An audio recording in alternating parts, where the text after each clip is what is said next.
Hey my friends, how are you? Let's get more news from Miami Heat, but before that, don't forget to subscribe to the channel and leave your like. Boston Celtics vs Miami Heat. The Boston Celtics lost both home blocks and now travel to Miami to recover in the series. The weakness, so far, seems to be the second half of the games. So much so that, in the previous match, he only scored 22 points, against 36 for the Heat. Jason Tatum is proof of this drop in productivity. The wing missed every shot he tried in the decisive quarter and scored just 5 points from free throws. As before the 76ers, Boston faltered again in the first games of the series. Against a tough Miami, the Celtics suffered the highest score in history in a quarter against the Heat by taking 45 points in the third period.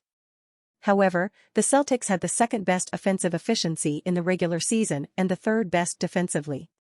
In addition to converting 37.7% on threes, Boston was the fourth that allowed the least, 34.5%. In the playoffs, the team had an offensive rating of around 120 points per 100 ball possessions. The Miami Heat are 2 games away from returning to the NBA Finals. Jimmy Butler and company seem to gain strength game after game and completely ignore the predictions. While the opponent has difficulty in the final part, Miami gains strength. Bam Adebayo, for example, had 8 points, 8 rebounds, and 4 assists in the last quarter alone. The rest of the team hit another 28 points. The most discredited team of all this season is the Miami Heat. After passing the 8th-best campaign, losing to the Hawks in the first play-in dispute, the Heat simply eliminated the Bucks.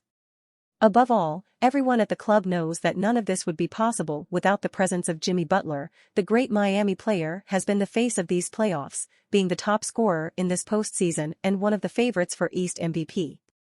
Above all, the Miami Heat like to slow the pace of the game, and it was like that in the regular season. The team had only the 29th pace in the NBA, while only having the 25th best offensive rating. That is, its offensive efficiency was proportional to its style. But in the playoffs, especially in the series against the Milwaukee Bucks, the three-pointer fell in large numbers. So Miami went from an offensive efficiency of 113 points per 100 possessions to 119.4. Starting lineup: Gabe Vincent, Max Strus, Jimmy Butler, Kevin Love and Bam Adebayo. And you fan, what did you think of the prognosis for today's Miami game? Leave your opinion in the comments.